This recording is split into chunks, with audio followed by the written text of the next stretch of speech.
주시고 거룩한 성일 하나님을 예배할 수 있는 귀한 자리에 있게 하여 주시니 감사합니다.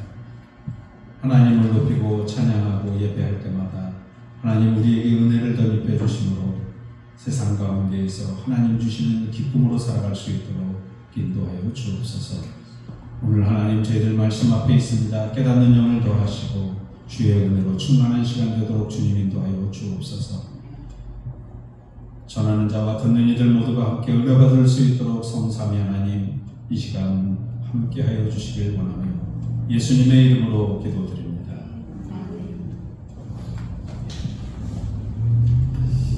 지난주까지 저희가 사순절을 지나오면서 그 사순절에 연관된 말씀으로 설교를 제가 했습니다. 지난주의 말씀 기억하시죠? 부활을 깨달은 사람들은 5달란트, 2달란트를 받은 사람들처럼 충성되고 헌신되게 살아야 주인의 상에 동참하게 될 것이다 라고 하는 말씀을 드렸습니다. 그 주인의 상에 동참한다는 뜻은 바로 천국의 삶을 말씀드렸어요. 자, 이제 오늘 말씀에서도 비슷한 얘기로 결말을 짓습니다. 제가 그동안에 이제 사순절을 지나오면서 오늘이 그냥 이렇게 정리하는 거라고 생각하시면 돼요. 정리보다 결론을 짓는 거라고 보시면 되겠습니다. 그래서 오늘 제가 단어를 좀 몇 개 설명을 드리고 넘어갈 텐데요. 자, 여러분 내세라는 말 아시죠? 내세는 어떤 단어죠? 네, 저도 쿵쿵거리는 소리는 내세가 내세라는 단어는 죽음 이후의 세계를 말합니다. 그죠?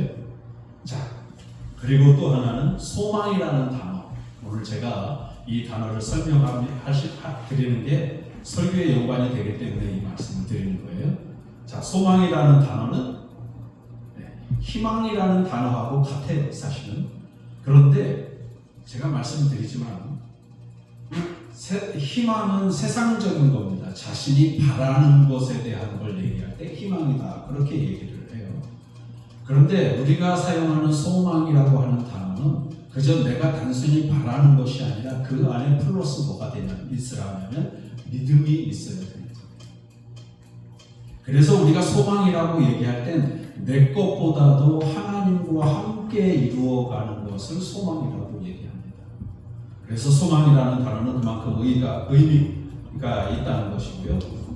그리고 이 단어는 다시 한 번 더 정리하자면 주 안에서 바라는 상태를 말하는 겁니다. 그래서 소망이라고 말하는 거고요. 자, 그 다음에 삶이라는 단어. 삶이라고 하는 단어는 우리가 많이 쓰는데 이 말은 우리가 살아가고 있는 현실을 말하는 거죠. 그래서 이 세 가지를 오늘 잘 좀 기억하시면서 말씀을 들으시면 좋겠어요. 자, 오늘 본문의 내용은 우리가 많이 들었고 익히 아는 말씀이라고 여겨도 좋을 만한 부자와 나사로에 대한 얘기입니다. 그죠? 자, 부자가 19절 말씀에 보면 한 부자가 있다 이렇게 설명하면서 그 부자가 자색옷과 고운 배옷을 입고 날마다 호화롭게 즐겼다 이렇게 본문을 시작합니다. 그리고 나사로라고 하는 사람이 있는데 나사로라고 하는 사람은 거지라는 표현을 썼고 그리고 헌데투성이로 그의 대문 앞에 버려졌다 이런 표현을 쓰고 있습니다. 그러면서 이 나사로의 삶에 대해서 얘기하는데 21절 보시면 그 부자의 상에서 떨어지는 것으로 배불리게 하며 심지어 개들이 와서 그 헌대를 핥더라 라는 말씀을 합니다. 그리고 그 헌대를 그렇게 개들이 핥고 자, 그런 다음에 22절부터 보면 이제 이들이 죽습니다. 부자와 나사로가 죽어요. 그 다음에 부자가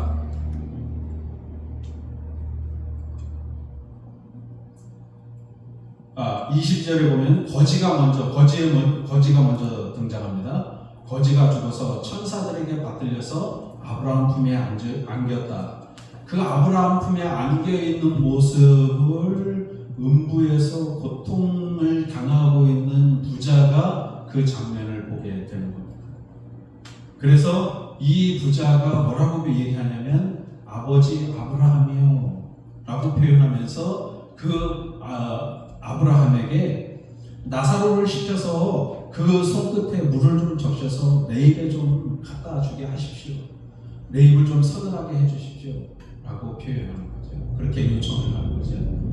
그런데 이 요청에 아브라함이 그렇게 할 수 없는 상태인 것을 얘기합니다.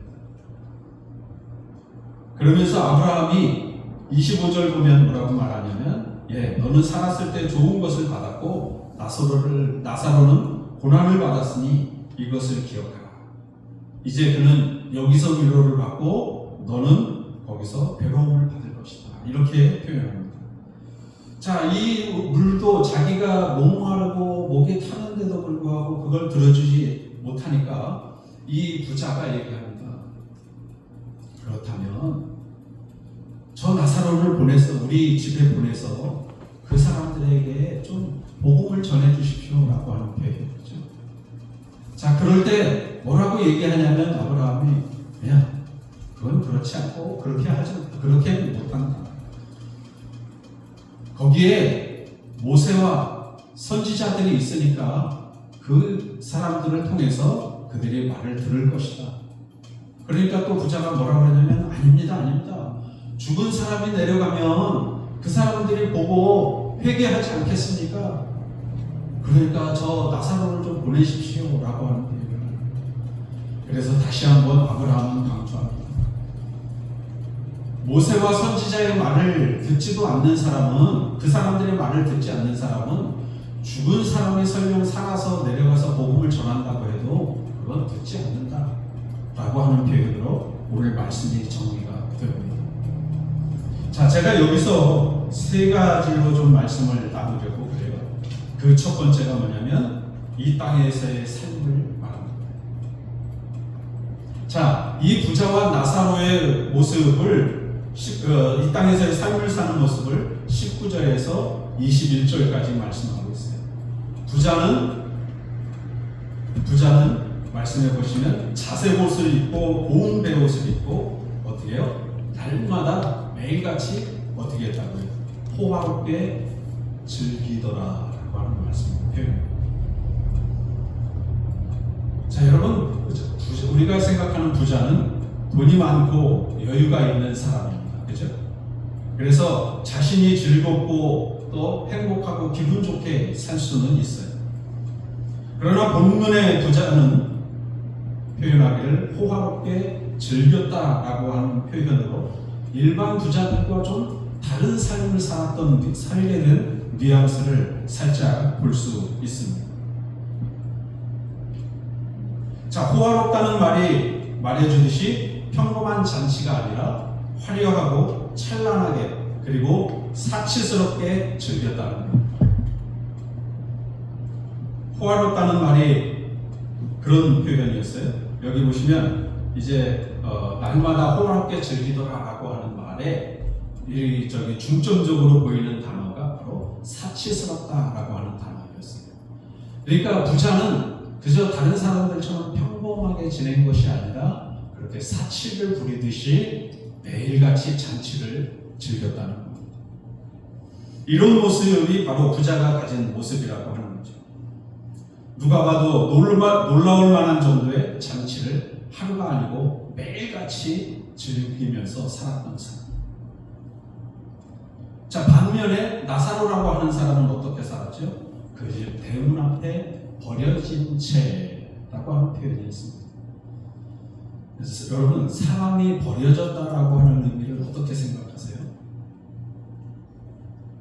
나사로가 여러분 그런 삶을 살았다. 그냥 버려졌다는 거예요. 그리고 그의 모습은 어땠어요? 그의 모습 속엔 헌데투성이가 있다. 헌데라고 하는 말은요, 그 상처가 골마 터져서 여기저기에 그 고름나는 자국들이 있었다는 거예요. 그러니까 우리가 생각하는 나병하고는 다르게, 나병이라고 해도 거기서 쫓겨나가지고 다른 사람들과 지냈어야 됐지만, 이 나사로의 헌데라고 하는 건 몸에 난 상처를 얘기해요. 그래서 그 상처가 났다가 못 낫고 치료를 해야 낫는데 낫지를 못하고 걔가 골마 터져가지고 막 몸 여기저기에서 그렇게 해요. 그런 모습으로 나사로가 부자의 집 앞에 버려졌다는 겁니다. 그리고 21절의 말씀에 보면 그 부자의 상에서 떨어지는 것으로 음식을 먹으려고 하는데 그것도 미처 먹기도 전에 개들이 와서 또 헌대를 핥더라. 자, 여기에 헌대라고 하는 걸 핥은 개들의 모습이 보이는데요. 이게 제가 좀 안 좋게만 생각을 했는데 그게 아니더라고요. 어떤 주석가는 말하기를 이 헌대를 하는 것이 바로 나사로를 보호해주고 지켜주려고 하는 마음이 있었기 때문이다. 그래서 그 상처를 가서 핥아주면서 그 상처가 나았으면 좋겠다라고 하는 개들의 마음이 있었기 때문에 그게 갔다는 거예요. 그런데 반면에 만약에 집에서 키우는 개들이 그 헌대를 그 사람의 모습을 봤다면 그냥 물어뜯었을지도 모른다. 주석가들은 그렇게 설명을 하는 사람들도 있더라고요. 자, 그리고 여기에서 알 수 있듯이 거지라고 하는 단어는 어떤 말이죠? 빈곤하고 구걸하는 사람. 그리고 주인의 상에서 떨어진 걸 먹는 사람. 자, 여기 거지라는 표현은요, 프토코스라는 단어 헬라어인데 쭈그리고 움츠려드는 사람을 표현합니다. 그리고 자주 비참한 가운데 헤맨다는 개념을 이 안에 포함하고 있습니다. 그러니까 뭔가 하고 싶어도 할 수 없는, 의지가 없는 사람이 바로 거지의 신분을 가진 사람이라는 거죠. 바로 나사로가 이렇게 이런 사람이라는 겁니다.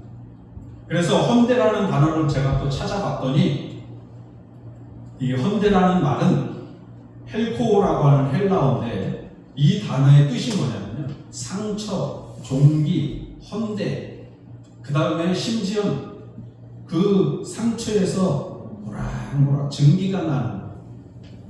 상처 심할 때 보면 저도 예전에 한번 본 적이 있는 것 같아요. 상처가 심하면 목에서 연기 같은 게 이렇게 살살 뿜어져 올라오는데 나사로의 몸의 상태가 그런 사람이었다. 얼마나 비참했는지 이제 조금 이해하시겠죠?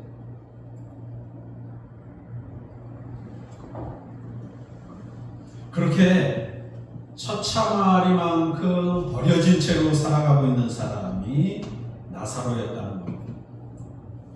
한 번의 표현을 더하자면 나사로가 대문 앞에서 부자의 상에서 떨어지는 음식으로 배를 채우고자 하지만 개들이 와서 그 헌대를 핥았다. 네, 이런 말씀을 드렸고요. 자, 이 나사로의 이름의 뜻이 뭐냐면요, 참 재밌어요. 하나님이 도우시다라고 하는 뜻이에요. 아브라함의 종이 엘리에셀인데 이 엘리에셀의 이름이 이 뜻하고 똑같거든요. 그러니까 구약에서는 엘리에셀이라고 하고 신약에서는 나사로라고 불려요. 자, 어쨌든 부자와 나사로의 삶은 이런 삶을 살았어요. 그리고 나서 이제 두 번째로 제가 드리고 싶은 말씀은 이 땅에서의 삶으로 결정되는 내세입니다. 자, 22절에서 26절입니다. 나사로하고 부자하고 모두 죽게 되었습니다. 나사로가 죽어서 천사들에게 들려서 아브라함 품에 들어갔습니다. 그리고 부자도 죽었습니다. 그러나 부자는 아까 들으셨던 대로 음부에서 고통을 당하고 있습니다. 부자가 고통 중에 아브라함과 나사로의 모습을 보았습니다. 그리고 아브라함에게 말합니다. 아버지 아브라함이요, 그 나사로의 손끝에 물을 좀 적셔서 내 입에 좀 떨어지게 해주십시오 라고 하는 표현을 하는 거죠. 그래서 자신의 혀가 좀 서늘하게 해줬으면 좋겠다 라고 하는 표현을 하면서 내가 이 불꽃 가운데에서 어떻게 하고 있다고요? 괴로워하나이다. 음부에서의 고통스러움이 이 사람이 괴로움으로 표현할 정도로 그렇게 아주 힘들고 처참한 광경 속에 보내게 됐다는 거죠. 그래서 이런 자신의 고통스러움을 아브라함에게 전합니다. 자, 그러면서 아브라함이 대답을 해요. 뭐라고 대답하냐면, 아브라함은 너는 살았을 때 좋은 것을 받았고 나사로는 고난을 받았다. 그래서 나사로는 이곳에서 위로를 받고 너는 그곳에서 괴로움을 받는 거야. 이런 말을 하는 거죠. 자, 여러분, 이 말의 의미를 좀 살펴봐야 할 것 같습니다. 그것은 바로 세상에서의 삶의 모습으로 내세의 삶이 결정된다는 겁니다. 그렇다면 믿지 않아도 선하게 살면 다 천국 가겠네요? 아니요. 그 의미는 아니죠. 여기에서 보시면 전제 조건이 있습니다. 부자와 나사로의 이 말씀 속에서 전제 조건은 뭐냐면 모두 다 하나님을 믿는 사람들이었다는 겁니다. 자, 나사로는 아브라함의 품에 안겨 있어요. 그리고 부자가 아브라함을 부를 때 뭐라고 불렀죠? 아버지 아브라함이요. 이 말은 같이 하나님을 믿었다는 거예요.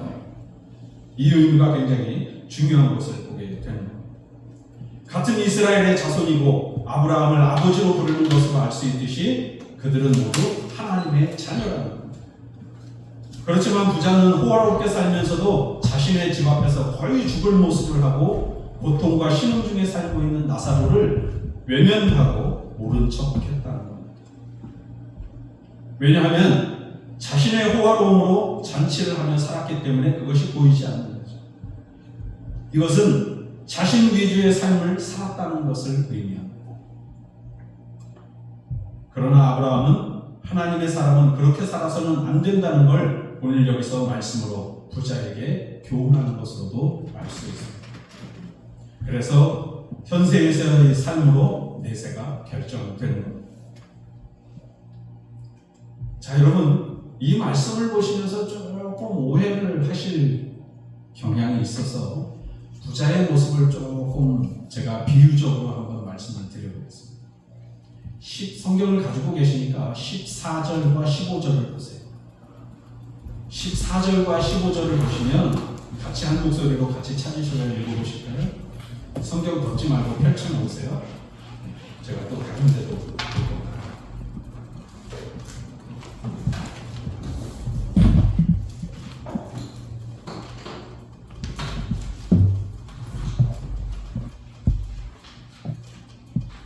자, 같이 한번 읽어보실까요? 14절, 15절. 16장 14절, 15절입니다. 함께 읽겠습니다. 시작.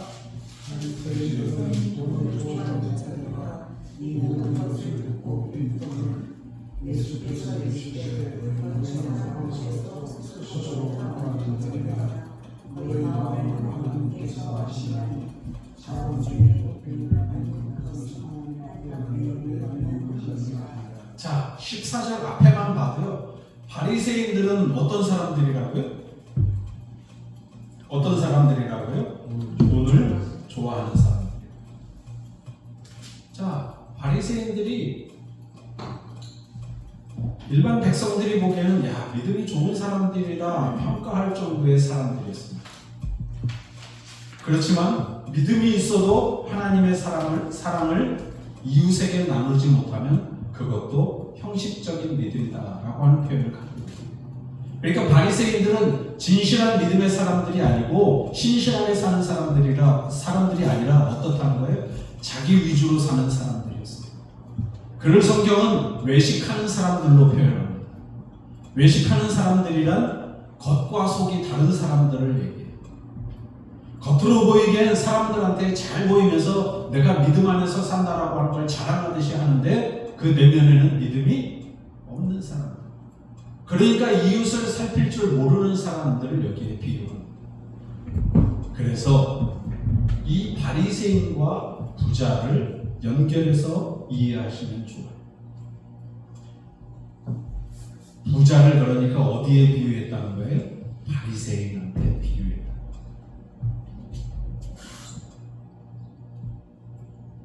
그래서 부자는 바리새인들처럼 형식적인 신앙을 가졌을 확률이 높아 보입니다. 그래서 그가 지옥으로 가게 된 것이죠.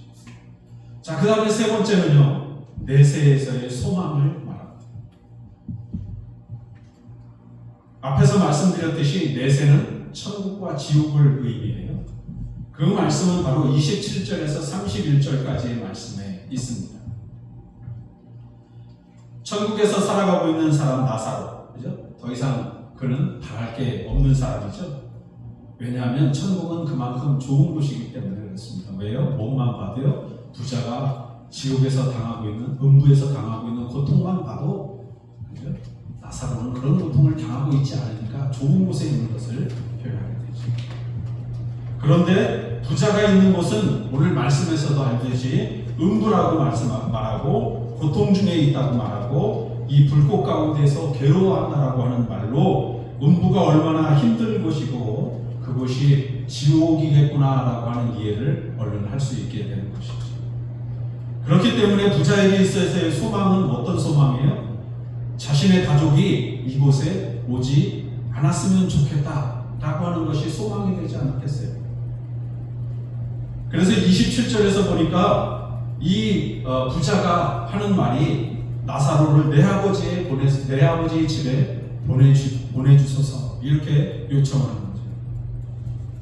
자, 말씀드렸듯이 자신이 경험하고 있는 것이 그만큼 고통스럽기 때문에 가족들은 그곳에 오지 않기를 바라는 겁니다. 그래서 아브라함은 말하길 그들에게 모세와 선지자들이 있다는 걸 말합니다. 그러나 부자의 마음은 더 간절해지죠. 모세와 선지자들이 있다 이렇게 표현하니까 뭐가 안 될 것 같으니까 더 간절해지지 않았겠어요? 그래서 아브라함의 이런 말이 끝나자마자 죽은 사람 중에서 만약에 그들에게 간다면 그 말을 듣고 그들이 회개할 겁니다 라고 합니다. 얼마나 부자가 간절한 소망을 가지고 있는지를 보여주는 거죠. 자, 죽은 사람을 보내서라도 메시지를 전달해 달라고 하는 간절함을 가진 사람, 그 사람이 바로 부자였습니다. 그리고 이 이야기는 모세와 선지자의 말을 듣지 않는 사람은 죽은 사람을 보내서 그들이 듣지 않을 거라는 말씀으로 결론을 내리게 됩니다. 고통스러운 지옥의 삶을 경험하는 부자, 그리고 간절함을 가지고 아버지가 여기는 아브라함에게 부탁하지만 그것을 자신만의 소망일 뿐이라는 것을 이 말씀 속에서 우리가 알 수 있습니다. 그래서 구원은 기적이 아니라 말씀을 듣고 회개하는 데서 시작된다라고 하는 걸 여기서 알 수 있습니다. 자, 그렇다면 우리는 어떤 삶을 살아야 할까요? 바로 부자와 같은 삶은 천국과 거리가 멀다는 것을 알게 해주고 나사로처럼 살라고 그러면 그걸 거부하는 사람들이 많을 겁니다. 제 아내가 제가 이게 한 1년 전쯤에 다른 교회에서 했던 설교거든요. 제가 이걸 한번 꾸준히 어떻게 설교를 했나 들어보다가 집사람이 질문을 하는 거예요. 그럼 나사로처럼 살라고? 이게 무슨 뜻이겠어요? 별로 좋은 표정은 아니겠죠? 나사로처럼 살라 그러면 막 그렇게 거지처럼 살아야 되고 없이 살아야 되고 그렇게 살아야 된다는 걸 이해하는 거예요. 그런데요, 이 본문 속에서는 의미가 조금 다르게 느껴져요. 어떤 다른 느낌이냐면 나사로의 모습이 남루하고 처참한 삶의 현장을 보여주지만 믿음으로 고난을 극복하는 사람이라는 걸 짐작하게 해줍니다. 왜요? 그가 아브라함 품에 안겨 있는 사실이죠. 자, 그런데요, 오늘 이 본문이 여기서 결론이 지어지는 게 사실은 아니래요. 부자와 나사로의 얘기를 통해서 보면 내세에서 소망하는 부자의 모습으로 결론이 맺어지는 것 같지만 그건 이 본문의 결론이고요. 사실은 결론은 다른 데 있습니다. 무슨 얘기를 제가 하고 싶은 거냐면요, 이 본문의 시작은 여러분 여기서 19절에서 시작해서 끝나는 게 아니고요, 15장을 가보세요. 15장, 성경 피셨으니까 15장 1절을 보실까요? 15장 1절과 2절 말씀을 보세요.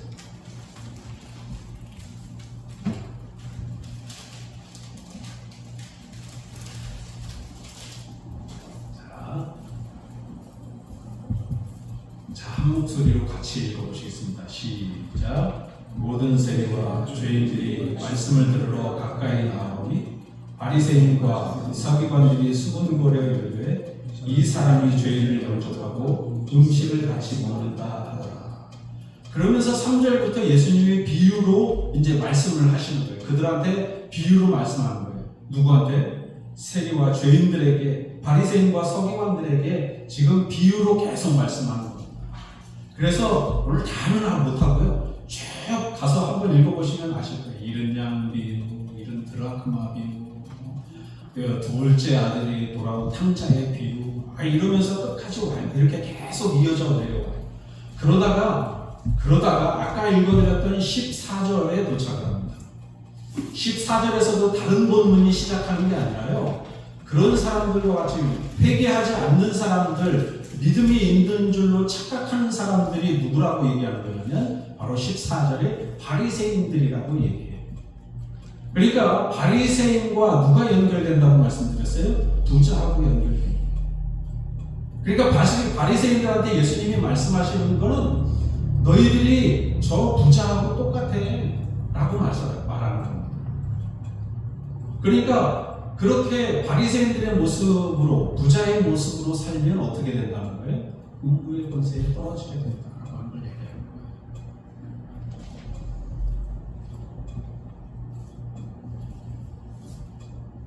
자, 15절에서는 뭐라고 그랬어요? 16장 15절 보시면 너희는 사람 앞에서 스스로 옳다 하는 자들이나, 누구 보고 하는 얘기예요? 바리새인들 보고 하는 얘기예요. 예수님 자기 스스로 옳다고 그러는데 사람들이 인정도 안 하는데, 그렇게 보지도 않는데, 내가 이렇게 지키면서 살고 이렇게 살았으니까 나처럼 의로운 사람은 없어, 이런 마음가짐으로 산다는 거예요. 그리고 말씀에 너희 마음을 하나님께서 아시나니, 이미 너희들의 그런 마음을 누가 아신다는 거예요? 하나님이 아신다는 거예요. 자, 사람 중에 높임을 받는 그것은 하나님 앞에 무엇을 받는 거라고요? 미움을 받는 것입니다. 자, 여러분, 바리새인들이 이런 삶을 살았다고요. 그런데 얘기를 해도 못 알아들으니까 마지막에 어떤 얘기로 지금 꺼내고 있는 거예요? 천국 얘기, 지옥 얘기, 부자와 나사로의 얘기를 꺼내시면서 부자처럼 살면 안 된다, 부자가 바로 너희들의 모습이다 라고 얘기해요. 그리고 이제 결론에 해당하게 됩니다. 이제 17장 1절을 보세요.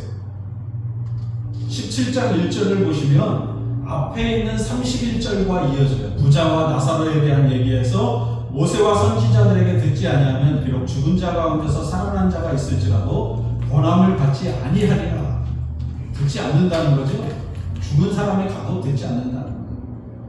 그러면서 17장 1절을 말씀하기를 어떻게 말씀을 시작하냐면, 실족하게 하는 것이 없을 수는 없으나 라고 하는 데에서 나사로를 실족하게 한 사람이 누구라는 거예요? 부자라는 거예요. 부자가 천국에 가지 못한 이유가 무엇 때문이라고요? 실족하게 했기 때문에. 그런데요, 이 말보다 더 중요한 말이 있습니다. 30절 보세요. 30절에 부자가 어떤 표현을 하고 있냐면요, 중간부터 볼게요. 만일 죽은 자에게서 그들에게 가는 자가 있으면 어떻게 한다고요? 회개하리이다. 그리고 또 하나는요, 15장 10절을 한번 보실까요? 15장 10절에 보시면 이런 말씀이 있어요. 내가 너희에게 이르노니 이와 같이 죄인 한 사람이 회개하면 하나님의 사자들 앞에 기쁨이 되느니라. 예수님이 15장부터 잃은 양의 비유, 돌아온 탕자의 비유, 이런 얘기를 계속 비유적으로 하는 얘기는 뭐라고요? 회개했기 때문에 그들이 아버지의 품에 안겼고, 회개했기 때문에 잃은 양을 찾았어도 그것이 기쁨이 됐다는 얘기를 하는 거예요. 그러면서 뭐라고 말씀하신다고요? 오늘 본문 30절에서 얘기하고 있듯이 부자가 왜 지옥불에 떨어졌어요? 왜 음부의 권세를 당하게 돼요? 그건 바로 회개하지 않았기 때문입니다. 자신의 위치를 가만히 생각해 보니까 부자가 이 음부에서 고통을 당하고 있는 것이 회개 때문이라는 거예요. 하나님을 믿었고 알았지만 자신의 죄를 회개하지 않았기 때문에 이곳에 있는 걸 알기 때문에 자신의 가족들에게 가서 복음을 전하면 그들이 믿고 회개하지 않겠습니까? 라고 하는 얘기를 여기서 꺼내는 거예요. 자신에게 없는 모습을 그들이 가졌으면 좋겠다라고 하는 기대감을 갖고 있는 거죠. 그래서 부자와 나사로의 이야기는 단순한 천국에 대한 지옥에 대한 얘기가 아니라 회개하지 않고 자기가 좋은 대로 자기 중심적으로 사는 사람은 천국으로의 삶이 합당하지 않다라고 하는 걸 말씀하고 있습니다. 그러면서 회개에 대해서 말씀드린 대로 실족에 대한 얘기를 말씀하고 있고요. 실족에 대해서 얘기할 때 뭐라고 말씀하세요? 실족하게 하면 차라리 연장의 걸 메고 바다에 던져지는 게 낫다. 그렇게 해서 죽음을 선택하는 게 낫다라고 하는 그 모습으로 예수님이 말씀을 하십니다. 그리고 나서 또 하나는 뭐냐면 회개와 실족과 또 하나는 뭐냐면 용서가. 자, 여러분 여기 3절부터 보면 너희는 스스로 조심하라. 만일 내 형제가 죄를 범하거든 경고하고 회개하거든 용서하라. 그러니까 그 사람에게 너 이런 거 잘못했어 라고 얘기했을 때 네, 내가 잘못했어요. 또 집에 가서 생각해봐도 나 이거 잘못한 것 같아요. 그리고 자꾸 찾아와도 찾아올 때마다 어떻게 하라는 거예요? 용서하라. 그렇다면 부자는 어떤 사람이었다는 거예요? 부자는 하나님 앞에 회개를 했으면 어떤 사람이 됐을 수 있다는 거예요. 용서받은 사람이 되고 그 용서받은 사람답게 천국에 갈 수 있었지만 그런 삶을, 그런 신앙을 갖지 못한 사람이 바로 이 부자였었다라고 하는 걸 여기서 말씀하고 있습니다. 자, 이제 말씀의 결론을 내리겠습니다. 우리가 아는 대로 15장 10절 말씀 맞죠? 이와 같이 죄인한 사람이 회개하면 하나님의 사자들 앞에 기쁨이 되는다. 우리가 하나님 앞에 기쁨이 되는 사람이 되려면 어떻게 살아야 된다고요? 내 중심적으로 살고 내가 그냥 잘 몰라서 이런저런 죄를 지었어도 어떤 사람이 되라는 거예요? 하나님 앞에 용서를 구하는 사람이 되라는 거예요. 그러면 하나님이 그 모습을 보시고 우리를 어떻게 하신다고요? 용서하시고 하나님의 자녀로 이끌고 그리고 천국에서의 삶을 보장하신다라고 하는 말씀을 여기서 하고 계십니다. 그러니까 여러분 우리의 삶이 늘 부자처럼 부유하게 사는 것에 목적을 두지 말고 그렇게 부유하게 살았어도 주변 이웃을 돌아볼 줄 아는 하나님의 사랑, 그리고 그런 믿음으로 살아가면서 늘 하나님 앞에 자신의 모습을 비추어 회개하는 모습을 가지고 살아가는 사람이 될 때 우리는 천국의 삶을 보장받을 수 있다는 사실을 잘 기억하시고, 예수님이 우리에게 오신 목적은 바로 우리를 하나님의 나라에 이끌고 인도하기 위함이라고 하는 사실을 여러분들이 잘 기억하시고, 우리들의 교회를 다니는 이유도, 말씀을 봐야 하는 이유도, 내가 삶을 될 수 있으면 바르게 살고자 결단해야 하는 이유도 바로 여기에 있음을 잘 기억하시고, 여러분들의 삶이 하나님이 보장하시는 하나님의 나라에 이끌림받는 성도들이 되시기를 주님의 이름으로 축복합니다. 기도하겠습니다. 하나님, 오늘 귀한 말씀 저희들에게 들려주시고 이 말씀으로 저희들을 인도해 주시니 감사합니다. 하나님, 우리의 삶이 교만하지 않고 늘 하나님 앞에 잘못에 대한 용서를 구하며 회개하는 모습이 저희들의 모습이 되어서 결단코 바리새인들과 같은 삶, 부자들의 삶이 아니라 늘 하나님 앞에서 겸손하고 사람들을 배려할 줄 아는 마음으로 살아가는 믿음의 사람들 되도록 인도하여 주옵소서. 예수님의 이름으로 기도드립니다. 찬송가